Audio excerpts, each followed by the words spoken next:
నమస్తే evening edition కు స్వాగతం నేను ప్రియా శర్మ ముందుగా హెడ్లైన్స్ చూద్దాం కుల గణన తీర్మానానికి తెలంగాణ అసెంబ్లీ ఆమోదం కాసేపట్లో ఇరిగేషన్ పై శ్వేతపత్రం విడుదల చేయనున్న ప్రభుత్వం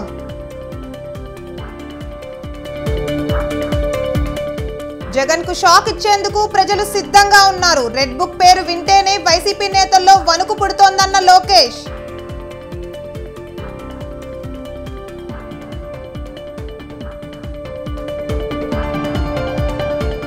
సుప్రీంకోర్టులో ఎమ్మెల్సీ కవిత విచారణ వాయిదా లిక్కర్ కేసులో ఈడీ నోటీసులను సవాల్ చేసిన కవిత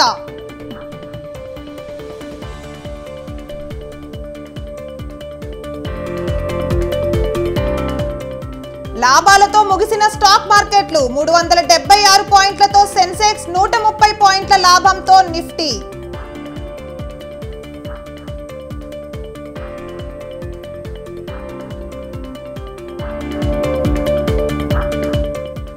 చరిత్ర సృష్టించిన రవిచంద్రన్ అశ్విన్ 500 వికెట్లు సాధించిన రెండో భారతీయ క్రికెటర్గా రికార్డు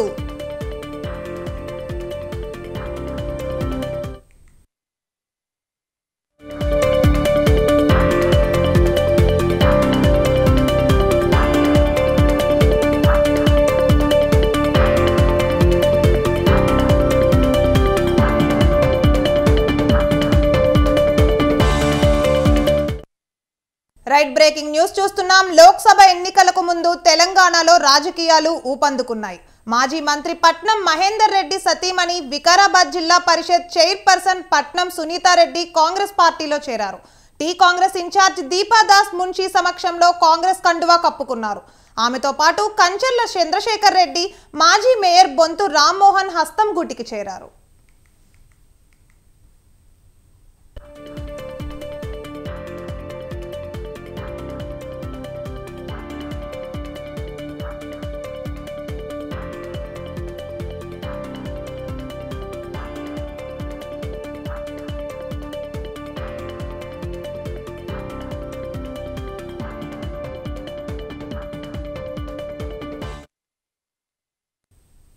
చేవెళ్ల లోక్సభ సీటుపై హామీతోనే పట్నం సునీత మహేందర్ రెడ్డి కాంగ్రెస్ లో చేరారనే వార్తలు వినిపిస్తున్నాయి చేవెళ్ల నుంచి బీజేపీ బీఆర్ఎస్ తరపున బలమైన అభ్యర్థులు బరిలో ఉండడంతో కాంగ్రెస్ కూడా నియోజకవర్గంపై పట్టున్న పట్నం ఫ్యామిలీని రంగంలోకి దింపాలని యోచిస్తున్నట్లు తెలుస్తోంది ఈ నేపథ్యంలోనే పలు దఫాలు చర్చలు జరిపిన పట్నం కుటుంబ సభ్యులు ఎట్టకేలకు ఎంపీ సీటు కోసం లైన్ క్లియర్ కావడంతో సునీత రెడ్డి కాంగ్రెస్ పార్టీలో చేరినట్లు వార్తలు వినిపిస్తున్నాయి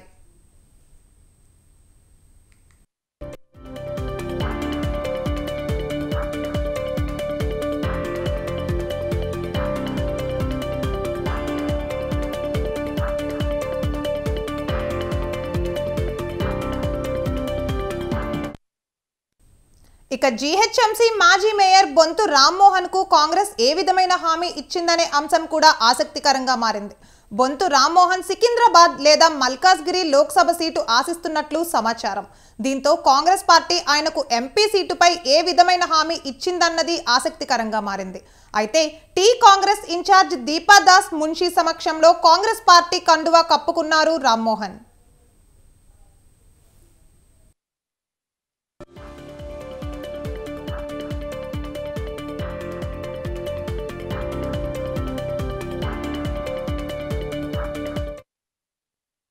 కాంగ్రెస్ పార్టీలో చేరిన అనంతరం ముఖ్యమంత్రి రేవంత్ రెడ్డిని వికారాబాద్ జడ్పీ చైర్పర్సన్ సునీత మహేందర్ రెడ్డి కంచర్ల చంద్రశేఖర్ రెడ్డి బొంతు రామ్మోహన్ దంపతులు ప్రొఫెసర్ బానోత్ రమణ నాయక్ మర్యాదపూర్వకంగా కలిశారు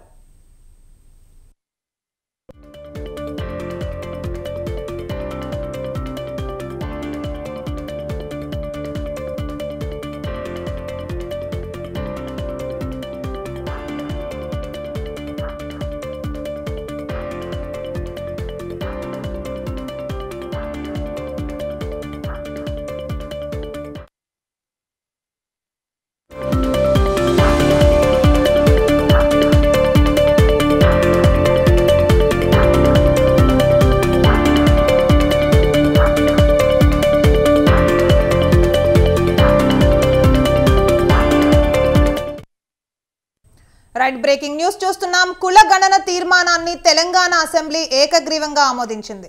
ఈ కులగణన తీర్మానాన్ని మంత్రి పొన్నం ప్రభాకర్ సభలో ప్రవేశపెట్టారు.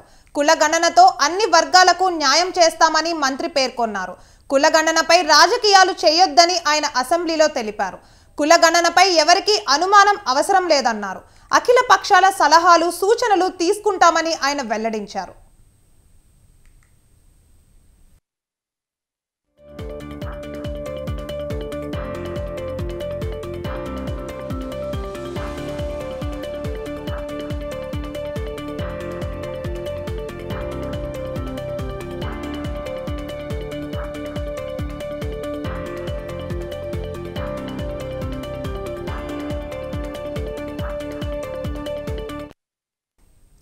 ఆనాటి సమగ్ర సర్వే వివరాలు ఎందుకు బయట పెట్టలేదని మంత్రి పొన్నం ప్రభాకర్ ప్రశ్నించారు.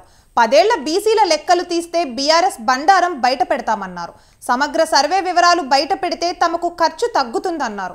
గత ప్రభుత్వం ఎంబీసీలకు 1000 కోట్లు ప్రకటించి 1000 రూపాయలు ఖర్చు పెట్టలేదని మంత్రి విమర్శించారు.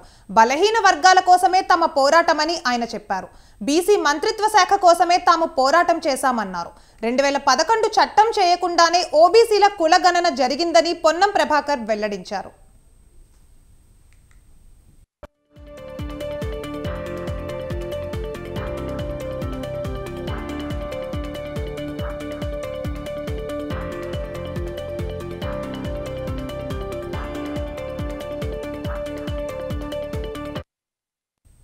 కులగణనపై కేటీఆర్ మాట్లాడుతూ తెలంగాణ అసెంబ్లీలో కులగణనపై పెట్టిన తీర్మానాన్ని స్వాగతిస్తున్నామన్నారు. చట్టబద్ధత లేకుంటే కులగణన సఫలం కాదన్నారు. బీసీల డిక్లరేషన్లో ఉన్న అన్ని అంశాలను అమలు చేయాలని చెప్పారు. దీనికి చట్టబద్ధత ఉంటేనే చెల్లుబాటు అవుతుందన్నారు. అప్పుడే కులగణన సఫలం అవుతుందన్నారు.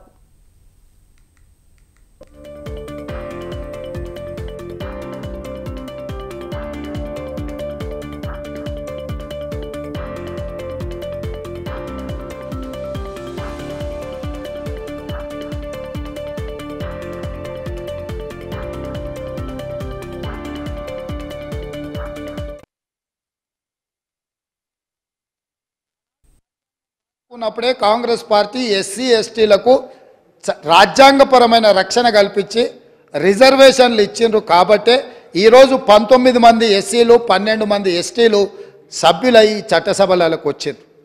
5 మంది 3 ఎంపీలు 3 ఎస్సీలు 2 ఎస్టీలు ఎంపీలై ఈ రాష్ట్రం నుంచి పార్లమెంట్లోకి వెళ్తున్నారు. ఇవన్నీ కూడా కాంగ్రెస్ పార్టీ ప్రజల యొక్క అవసరాలను అన్నిటినీ దృష్టిలో పెట్టుకొని వాళ్ళు అడగకంటే ముందే వాళ్ళ అవసరాలు తీర్చాలన్న ఆలోచన మాకుంది. రాజేందర్ సచార్ కమిటీ వేయడం ద్వారా మైనారిటీ వర్గాలకు ఏ విధంగా మేము మద్దతు ఇవ్వాలనో ఆ విధంగా మద్దతు ఇవ్వడమే కాకుండా కాంగ్రెస్ పార్టీ అధికారంలో ఉన్నప్పుడు మైనారిటీలకు 4% రిజర్వేషన్ ఇచ్చి విద్యా ఉపాధి అవకాశాలలో వాళ్ళని ఆదుకోవడానికి ఉద్యోగ అవకాశాలలో మైనారిటీలకు 4% రిజర్వేషన్లు ఇచ్చిన చరిత్ర. ఆనాడు రాజ్యాంగం రాసుకున్నప్పుడే కాంగ్రెస్ పార్టీ ఎస్సీ ఎస్టీలకు The question is that the government resolution is before the house. Those who are for the resolution, please say aye. Those who are against, please say no. Ayes have it, ayes have it. The resolution is adopted. The question is that the government resolution is before the house. Those who are for the resolution, please say aye. Those who are against, please say no. Ayes have it, ayes have it. The resolution is adopted.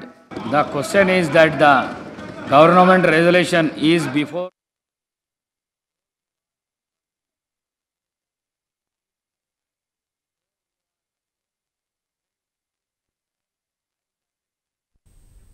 భద్రాచలంలోని సీతారామచంద్రస్వామి ఆలయం కోసం ప్రధాని నరేంద్ర మోడీ 50 కోట్లకు పైగా నిధులు కేటాయించారని కేంద్ర మంత్రి కిషన్ రెడ్డి అన్నారు. మోదీ కృషితో రామప్ప దేవాలయానికి యునెస్కో గుర్తింపు దక్కిందని తెలిపారు. మోదీ వల్లే ఆర్టికల్ 370 రద్దు జరిగిందన్నారు. బీజేపీ పాలనలో దేశంలో పూర్తిగా అవినీతిని నిర్మూలించామని కిషన్ రెడ్డి చెప్పారు.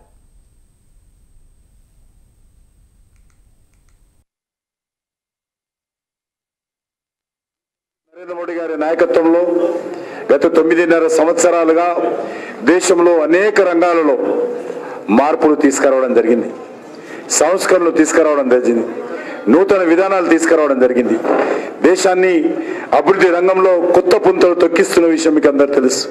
అన్ని రంగాలలో దేశాన్ని ముందుకు తీసుకెళ్తున్న విషయం మీకు తెలుసు. దేశ గౌరవాన్ని మన దేశంలోనే కాదు ప్రపంచమంతా కూడా ఇనుమడింప చేస్తున్నటువంటి ఒక అద్భుతమైనటువంటి నాయకత్వము ఈరోజు భారతీయ జనతా పార్టీ నరేంద్ర మోడీ గారి నేతృత్వంలో దేశానికి అందిస్తున్న విషయం మనకు తెలుసు. అంతేకాకుండా మరి మనం చూస్తూ ఉన్నాం, మీరందరూ కాశీకి వెళ్ళుంటారు. కాశీలో మరి ఏ రకంగా ఒక అద్భుతమైనటువంటి విశ్వనాథ దేవాలయ మందిరాన్ని పునర్నిర్మాణం చేసి ఒక కారిడార్గా డెవలప్మెంట్ చేశారో ఈరోజు మనం చూస్తూ ఉన్నాం. ప్రతిరోజు లక్షలాది మంది ముఖ్యంగా మన తెలుగు ప్రజలు కాశీకి వెళ్తూ ఉంటారు. కేదార్నాథ్ టెంపుల్ తీసుకున్నా, బద్రీనాథ్ టెంపుల్ తీసుకున్నా, సోమనాథ్ టెంపుల్ తీసుకున్నా అద్భుతంగా దాన్ని డెవలప్మెంట్ చేస్తూ ఉన్నాం. ఉజ్జయిని మహంకాళి మాత దేవాలయాన్ని కొత్త కారిడార్గా అభివృద్ధి చేసిన విషయాన్ని మనం చేస్తా ఉన్నాను. మీకు తెలుసు, నరేంద్ర మోడీ గారి నాయకత్వంలో గత 9.5 సంవత్సరాలుగా అనంతపురం జిల్లాలో 18న జరగబోయే సిద్ధం సభను జయప్రదం చేయాలని రాయదుర్గం సమన్వయకర్త మెట్టు గోవిందరెడ్డి పిలుపునిచ్చారు. రాయదుర్గం నుండి 200 బస్సులు ఏర్పాటు చేశామన్నారు. ప్రతి బస్సులో వైసీపీ ముఖ్య నాయకుడు ఒకరు ఖచ్చితంగా ఉండాలని మెట్టు గోవిందరెడ్డి తెలిపారు. నియోజకవర్గాల నుంచి ఆ సభకి దాదాపు 10 లక్షల జనాలు అనంతరం మీటింగ్ చేస్తూ ఉంది. అంటే దాదాపు అంటే కనీ విని రీతిలో అంటే ఇప్పుడు ఎక్కడ కూడా స్టేట్లో ఇంతవరకు 10 లక్షలు తెలిసింది లేదు. అటువంటిది 10 లక్షల జనంతో జగన్మోహన్ రెడ్డి గారి మీటింగ్కి జనాలు హాజరు కాబడుతున్నారు. అందులో భాగంగా రాయదుర్గం కూడా దాదాపు 200 బస్సుల్లో బస్సుకి 50 మెంబర్స్ అని కూడా 10,000 జనాలు తగ్గిపోకుండా. తిరుపతి రాజధానిపై ప్రజా ఉద్యమం ప్రారంభమవుతోందని కాంగ్రెస్ సీనియర్ నేత చింతామోహన్ అన్నారు. ఎందరు అడ్డు వచ్చినా తిరుపతిని రాజధానిని చేస్తామని ప్రకటించారు. నిరుపేద వర్గాల అప్పుల మాఫీని కాంగ్రెస్ మేనిఫెస్టోలో పెడతామన్నారు. కాంగ్రెస్ ప్రభుత్వం అధికారంలోకి రాగానే ఆ అప్పులను మాఫీ చేస్తామన్నారు. భారతదేశ చరిత్రలో నిన్న మరపురాని రోజుగా అభివర్ణించారు. ఎలక్టోరేటల్ బాండ్ జడ్జిమెంట్ గ్రేట్ అన్న ఆయన తీర్పు ఇచ్చిన వారికి సెల్యూట్ చేస్తామన్నారు.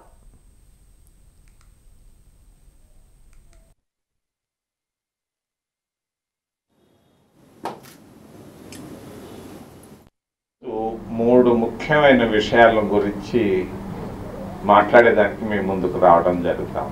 మొదటిది, భారతదేశ చరిత్రలోనే మరుపు రానటువంటి రోజు నిన్న ఢిల్లీలో ఉన్నటువంటి ప్రభుత్వ ఆఫీసులే కాదు, పార్లమెంటే కాదు, మరి అన్ని సంస్థలు ఒక్కసారి ఉలిక్కిపడ్డమే కాదు, ఒక ఎర్త్క్వేక్ లాగా వచ్చింది భారతదేశ చరిత్రలో.